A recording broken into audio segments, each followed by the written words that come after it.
climate breakdown is caused by a way in which we have chosen to live. A way of life that is shaped by the culture of separation and conflict. Now, to some extent, there is no way of changing what is happening. We are already past what's called plus 1.5 Celsius, which was meant to be a threshold. And we're moving towards plus 2.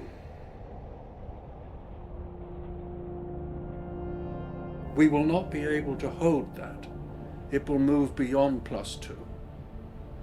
And we don't really have any idea of what that is going to be like.